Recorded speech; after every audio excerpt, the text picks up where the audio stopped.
ये आकाशवाणी रायपुर है। प्रादेशिक समाचार बुलेटिन के साथ मैं शशिकांत यादव।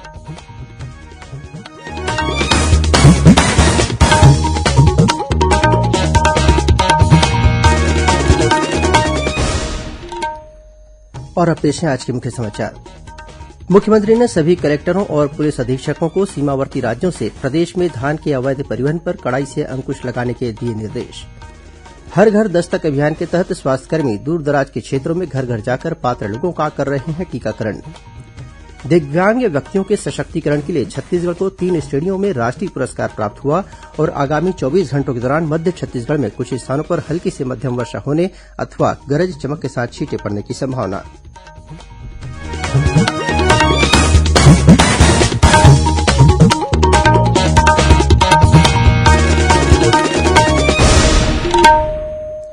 अब समाचार विस्तार से। मुख्यमंत्री भूपेश बघेल ने सीमावर्ती राज्यों से प्रदेश में धान के अवैध परिवहन की शिकायतों को गंभीरता से लेते हुए सभी कलेक्टरों और पुलिस अधीक्षकों को इसके अवैध परिवहन पर कड़ाई से अंकुश लगाने के निर्देश दिए हैं। मुख्यमंत्री ने अधिकारियों से कहा है कि पड़ोसी राज्यों से लगने वाली प्रदेश की सीमाओं को सील किया जाए और सीमावर्ती इलाकों में धान का अवैध परिवहन रोकने के लिए लगातार कड़ी निगरानी सुनिश्चित की जाए। इसके साथ ही मुख्यमंत्री ने धान का अवैध परिवहन करने वालों पर कड़ी कार्रवाई करने के भी निर्देश दिए हैं। उन्होंने अधिकारियों को यह भी सुनिश्चित करने को कहा है कि प्रदेश के किसानों को धान के परिवहन के दौरान किसी भी तरह की परेशानियों का सामना न करना पड़े। श्री बघेल ने बताया कि प्रदेश में 1 दिसंबर से समर्थन मूल्य पर धान खरीदी शुरू होगी। केंद्रीय स्वास्थ्य मंत्रालय ने भारत आने वाले विदेशी यात्रियों के लिए नए दिशा निर्देश जारी किए हैं, जो आज से लागू हो गए हैं। नए दिशा निर्देशों के अनुसार सभी यात्रियों को निर्धारित यात्रा से पहले ऑनलाइन एयर सुविधा पोर्टल पर स्वघोषणा पत्र भरना होगा। उन्हें कोविड-19 की नेगेटिव आरटीपीसीआर रिपोर्ट भी पोर्टल पर डालनी होगी। आरटीपीसीआर टेस्ट यात्रा से 72 घंटे पहले का होना चाहिए। इस बीच राष्ट्रीय कोविड टीकाकरण अभियान के तहत देश में अब तक 110 करोड़ 79 लाख से अधिक कोविड रोधी टीके लगाए जा चुके हैं। पिछले 24 घंटों में 53,81,000 से अधिक लोगों का टीकाकरण किया गया। इधर छत्तीसगढ़ में कोरोना से बचाव के लिए 2 करोड़ 41 लाख 92 हजार से अधिक टीके लगाए जा चुके हैं।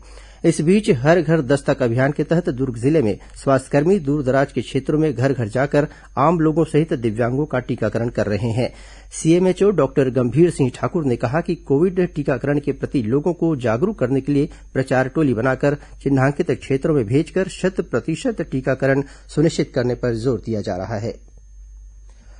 केंद्रीय सामाजिक न्याय और अधिकारिता मंत्रालय द्वारा वर्ष 2020 के दिव्यांग व्यक्तियों के सशक्तिकरण के लिए राष्ट्रीय पुरस्कारों के विजेताओं की घोषणा कर दी गई है। इसमें छत्तीसगढ़ को 3 श्रेणियों में राष्ट्रीय पुरस्कार प्राप्त हुआ है। यह पुरस्कार 3 दिसंबर को अंतर्राष्ट्रीय दिव्यांग दिवस के अवसर पर नई दिल्ली में प्रदान किया जाएगा।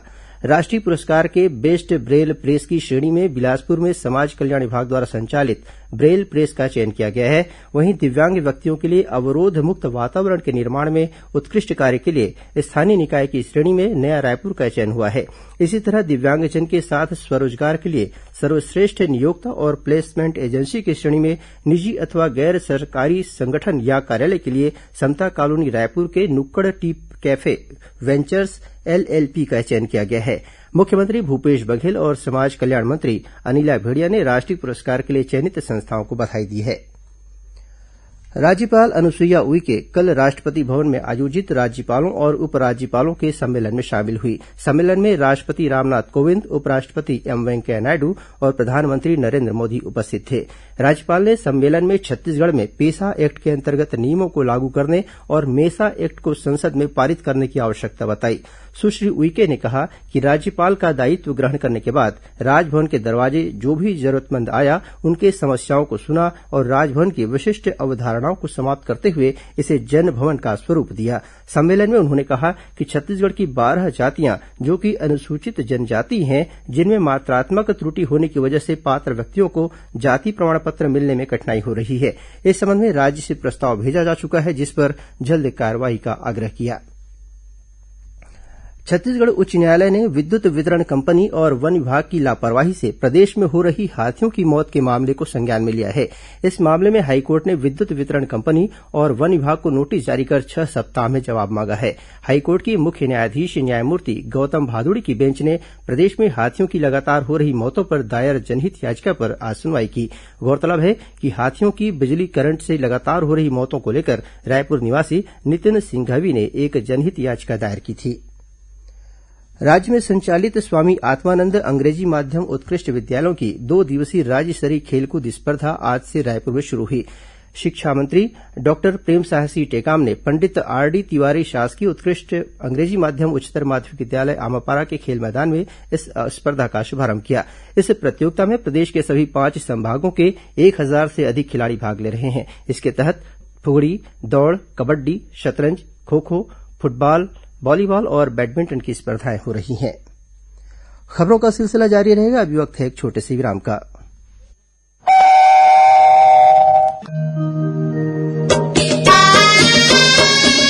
आपकी बात माननीय मुख्यमंत्री भूपेश बघेल के साथ सुनिए लोकवाणी की 23वीं कड़ी 14 नवंबर को सुबह 10:30 बजे से। लोकवाणी में इस बार माननीय मुख्यमंत्री उद्यमिता और जन सशक्तिकरण का छत्तीसगढ़ मॉडल विषय पर प्रदेशवासियों से बातचीत करेंगे। छत्तीसगढ़ के सभी आकाशवाणी केंद्रों, FM रेडियो एवं क्षेत्रीय समाचार चैनलों पर जनसंपर्क विभाग छत्तीसगढ़ शासन द्वारा प्रसारित। प्रादेशिक समाचार आप आकाशवाणी रायपुर से सुन रहे हैं। श्रोताओं, आजादी के अमृत महोत्सव के तहत प्रादेशिक समाचार एकांश आकाशवाणी रायपुर द्वारा आयोजित किए जा रहे प्रश्नोत्तरी कार्यक्रम की श्रृंखला के तहत आज की कड़ी का प्रश्न पूछने से पहले हम यह बताना चाहेंगे कि श्रोताओं को SMS या ईमेल के जरिए अपने जवाब के साथ अपना नाम एवं पता भी भेजना अनिवार्य है। जिस प्रतिभागी का जवाब बिना नाम अथवा पते के प्राप्त होगा उसके जवाब को स्वीकार नहीं किया जाएगा। तो श्रोताओं, आज का प्रश्न है, वर्ष 2021 के लिए डॉक्टर राधेश्याम बारले को पद्मश्री सम्मान से सम्मानित किया गया। डॉक्टर बारले का संबंध लोक कला की किस विधा से है? प्रश्न एक बार फिर सुन लें।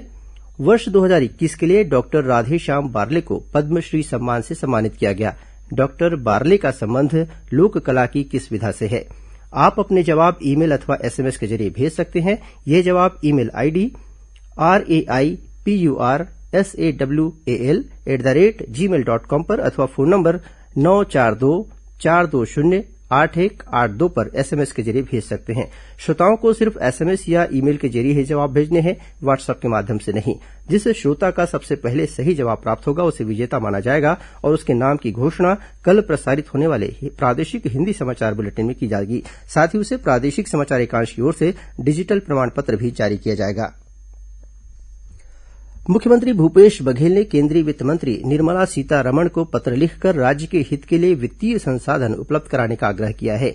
साथ ही उन्होंने राजस्व घाटा अनुदान के मापदंडों को वर्तमान परिस्थितियों के आधार पर सुधारने की भी मांग की। श्री बघेल ने GST क्षतिपूर्ति अनुदान को जून 2022 के बाद भी आगामी 5 वर्षों के लिए और जारी रखने और धान से बायो एथेनॉल बनाने की अनुमति जल्द देने का अनुरोध किया है। इसके अलावा मुख्यमंत्री ने केंद्र द्वारा पेट्रोल और डीजल पर सेस में कमी करने की और केंद्रीय योजनाओं में केंद्रांश बढ़ाने की भी मांग की। दूरदर्शन केंद्र रायपुर के प्रादेशिक समाचार एकांश द्वारा नैमित्तिक समाचार वाचक या वाचिका और नैमित्तिक संपादकीय सहायक के पैनल में शामिल होने के लिए आवेदन आमंत्रित किए गए हैं।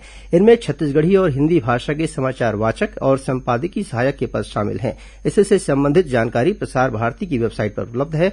इन पदों के लिए पूर्ण रूप से भरे हुए आवेदन पत्र रायपुर स्थित दूरदर्शन केंद्र के प्रादेशिक समाचार एकांश में स्पीड पोस्ट या पंजीकृत डाक के माध्यम से कल 13 नवंबर तक आवेदन भेजे जा सकते हैं। आवेदक के लिए रायपुर नगर निगम का निवासी होना अनिवार्य है। प्रदेश में आज से social awareness and action to neutralise pneumonia successfully सांस अभियान और राष्ट्रीय नवजात सप्ताह का शुभारंभ किया गया। निमोनिया नहीं तो बचपन से ही के उद्देश्य के साथ शुरू किया गया यह अभियान अगले वर्ष 28 फरवरी तक चलेगा। इसके साथ ही स्वास्थ्य मंत्री TS सिंहदेव की उपस्थिति में राष्ट्रीय नवजात शिशु सप्ताह का शुभारंभ किया गया। यह सप्ताह 15 से 21 नवंबर तक चलेगा।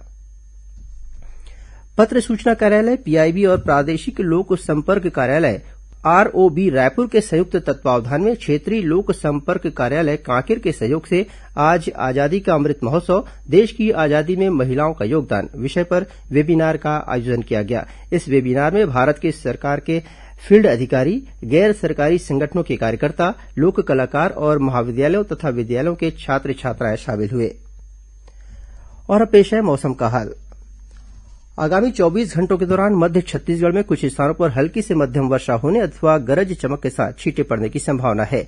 मौसम विभाग से मिली जानकारी के अनुसार कम दबाव का एक क्षेत्र तमिलनाडु और उसके आसपास स्थित है। वहीं एक द्रोणिका तमिलनाडु में स्थित निम्न दाब के केंद्र से उत्तर तटीय ओडिशा तक बनी हुई है। इसके असर से कल प्रदेश के कुछ स्थानों पर हल्की से मध्यम वर्षा हो सकती है।